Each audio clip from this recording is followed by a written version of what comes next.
감사합니다, 스님. 네. I wanted to first express my gratitude for your great wisdom and insights. I've been following your work for several years on social media, 스님의 하루.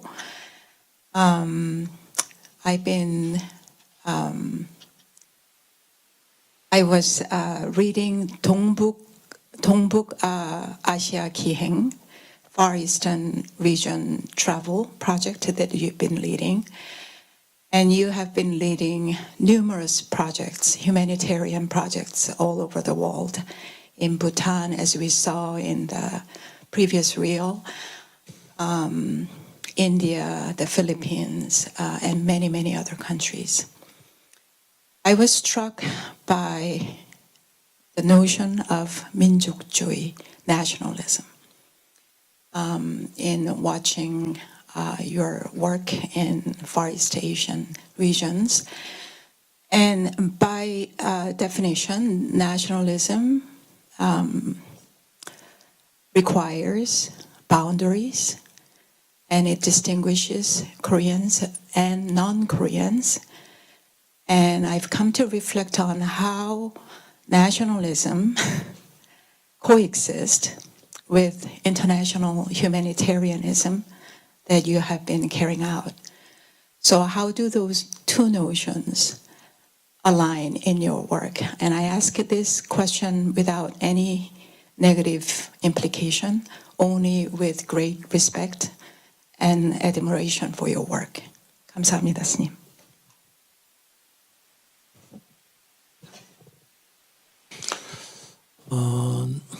사람들 한 사람 한 사람은 다 존엄한 인격을 갖고 있습니다. So every individual by themselves, as individuals, have their own dignity.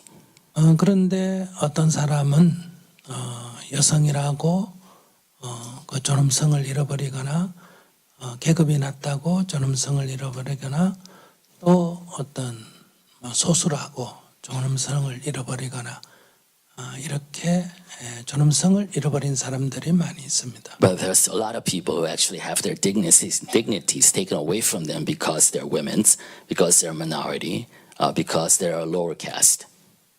글쎄 사회적 차별이거나 교육이거나 가정 환경이거나 여러 조건에서 형성이 됩니다. And this discrimination become constructed based on various societal issues, right? Whether it's how they were raised, whether it's the society's values that's imposed upon them, etc.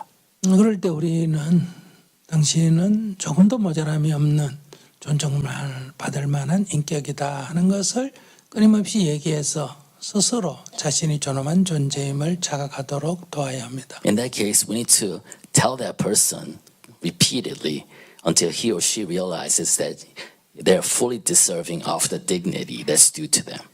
어떤 피부빛깔로 존엄성이 훼손되지 않습니다. Because no skin color takes away your inherent dignity as a human being. 어떤 성별로 훼손되지도 않습니다. Your dignity is not taken away because of gender.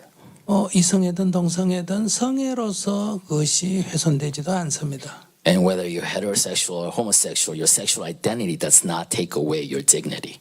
또는 종교나 민족이나 이런 것으로도 훼손되지 않습니다. Or in your religious or national affiliation does not take away your dignity either. 우리가 사는 사회의 현실에서는 이런저런 이유로 그런 존엄이 훼손되는 경우가 많습니다. But in this reality of the societies that we live in, there are various reasons that people use as an excuse to take away people's dignities. 쉽게 말하면 비굴한 사람에게는 당당함을 가르쳐야 합니다. So to those people, 비굴한 사람은 당당함을 가르쳐. so we need to teach them how to be confident. 근데 또 반대의 현상도 있습니다. But then you have the other side of that coin. 자기가 남자라고 자기가 백인이라고 또는 자기가 한국 사람이라고 중국 사람이라고 어떤 이유로 자기가 잘난 척하는 사람도 많이 있습니다. There are people who actually, assume a sense of arrogance and superiority just because they're men, just because they're white, they're because they're Korean or Chinese. 이런 경우에는 그러한 교만을 우리는 잘못됐다고 지적을 해야 합니다. In those cases, we have to teach them that such arrogance is wrong. 그러니까 교만한 자는 겸손하도록 가르쳐야 하고 비굴한 자는 당당하도록 세워야 합니다. So to those who are arrogant, we have to teach them so that they become more modest and humble. To those people who are downtrodden, we have to teach them so they become more confident and forthright. 왜냐하면 우리 모두 다 평등하기 때문입니다. Because we're all equal. 그런 것처럼 민족도 마찬가지입니다. Same thing with nations.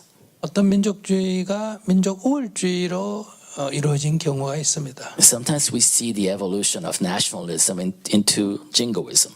예를 든다면 게르만 민족주의라든지 일본 민족주의라든지 뭐 중화민족주의라든지 이런 것은 주위의 다른 민족보다 자기가 우월하다 하는 이런 의식을 가지고 있습니다. And we have seen examples of this in history, whether it's Germany, whether it's Imperial Japan, whether it's China. 이런 경우는 우리가 민족주의는 굉장히 위험합니다. In these cases, your nationalism or jingoism are dangerous things. 이런 민족주의는 우리가 부정을 해야 합니다. And we have to deny, we cannot validate these type of nationalism. 근데 이 지구상에는 많은 소수 민족들이 있습니다. Then again, there are a lot of small groups of people around the world. 그들은 큰 민족에게 민족 문화가 소실이 되거나 민족이 소실이 되거나 안 그러면 열등의식을 갖거나 하는 경우가 많습니다. And oftentimes these people have lost their culture and their sense of identity to a larger civilization or larger pressures and nationhoods, and they often feel inferior. 그럴 때는 그 민족이 크든 작든 민족이 다 소중함을 그래서 민족의 자존을 갖도록 깨우쳐야 합니다. To those people, you need to teach them that their nation state or their nationhood or their people's ethnic identity is as important as anybody else's. 즉 민족 열등의식을 갖고 있다면 민족의 존엄을 깨우쳐야 합니다. In other words, if they feel inferior as a people, then you have to teach them not to feel so. 뭐 한국 사람의 경우를 예를 들어 봅시다. So let's go back to Korea. 과거에는 중국으로부터 지배를 받았습니다. Because we were dominated by China in the past, 일본으로부터 지배를 받았습니다. 일본으로부터. and we were dominated by Japan. 또 근대 와서는 미국의 영향을 크게 받았습니다. And in the modern age, we are very influenced by the U.S. 그래서 스스로를 소수민족, 약소민족이라고 지칭합니다. We actually call ourselves as a weak nation or weak people. 그리고 자기 운명이 다른 나라들이 결정한다고 믿고 있습니다. And we believe that our fate as a nation, as a people, are decided by others. 열등의식과 어떤 비굴함까지도 가지고 있습니다. We sometimes feel are obsequious as a people. 이럴 때는 민족의 자존을 깨우쳐야 합니다. In that sense, we need to recognize our pride as a people, 유구한 역사가 있다는 것, that we have a long history, 또 찬란한 문화가 있다는 것, that we have a bright civilization in our history, 주위의 어떤 민족하고 비교해도 모자라지 않는다는 것. that compared to other peoples around us, that we don't lack for anything. 이러한 어떤 억압받는 민족에게 민족 해방적 성격의 민족주의는 저는 긍정적으로 봅니다. So to those people who have been persecuted, who have been suppressed, I think giving them returning a sense of pride about their people and history, I think that's a good thing. 그러나 요즘 같으면 조금 우리가 주의를 하기 시작해야 합니다. But nevertheless, in this day and age, we have to start being careful.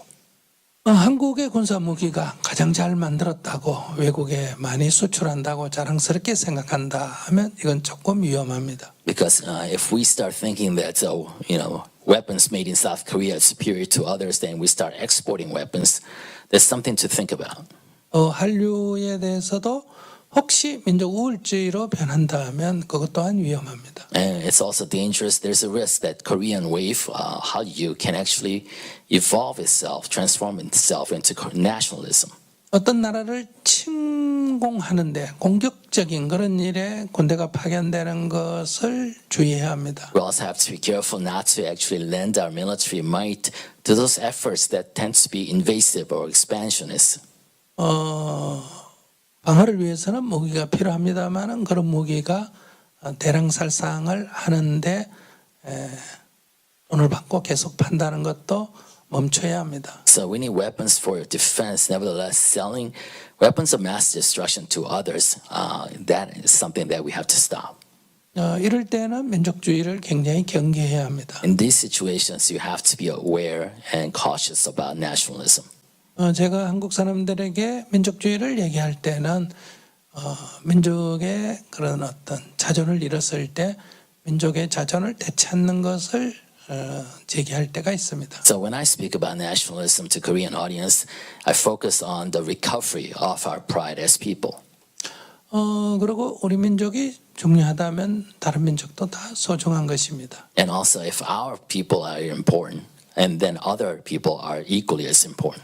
그렇기 때문에 다른 나라의 가난한 나라의 어려운 사람들을 돕는 것은 당연히 이루어질 수 있습니다. And that means that it's natural for us to go and help others who are in poorer state than we are.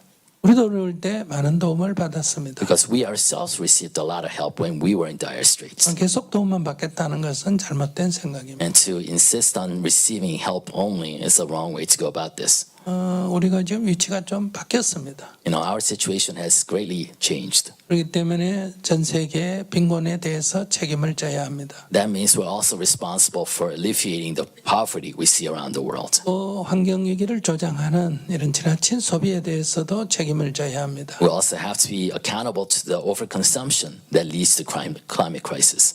방어를 위한 것이 아니라 공격을 위한 군사 동맹이라면 이것 또한 주의를 해야 합니다. We also have to be careful about getting into alliance or efforts that has to do what not defensive weapons but weapons of attack. 그렇기 때문에 민족주의와 우리가 전 세계의 어려운 사람을 돕는 것에는 아무런 모순이 없습니다. So in that sense, there's no inherent contradiction between nationalism and us helping others. 그 민족주의라는 것은 어떤 억압받는 민족이 해방되는 민족의 자전을 위한 민족주의다고 말씀드릴 수 있습니다. Because that nationalism is about liberating ourselves as a people and standing tall. 저는 한국 사람에게만 그렇게 말하는 것은 아닙니다. And I'm not speaking just for Korea. 예를 들면 부탄 간다면 부탄 젊은이들이 자기 나라의 자존을 가져라고 가르칩니다. Because when I go to Bhutan, I tell the Bhutanese young people to have pride in their own country. 또 부탄 안에도 언어가 서로 다릅니다. And even within Bhutan, they speak different languages. 거기도 어떤 한 언어가 다른 언어를 지배하기 시작하고 있습니다. And even in Bhutan, one language speaker is starting to dominate other language speakers. 그러면 우리는 소수의 언어를 보존하는 일도 지원을 해야 합니다. Then we also have to provide efforts and support for others to keep their language intact. 전통 문화를 보존하는 것은 그 사람들에게 자존감을 심어주는 겁니다. And helping them to keep their tradition alive is a matter of seeding them with their own pride.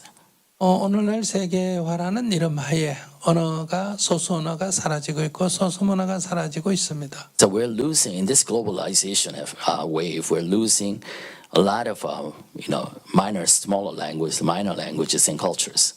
그 각각의 언어, 각각의 문화는 수천 년의 역사를 가지고 있습니다. And every one of those cultures that have disappeared means thousands of human civilization and experience has also disappeared. 그런 문화들을 우리가 보호하는 것은 저는 필요하다고 생각합니다. I think it's important for us to try to preserve those cultures and languages. 그런 관점에서 저는 특별히 모순을 느끼지 않고 있습니다. So with that kind of perspective I have towards this issue, I don't feel there's any kind of contradiction between my humanitarian works as well as the nationalism.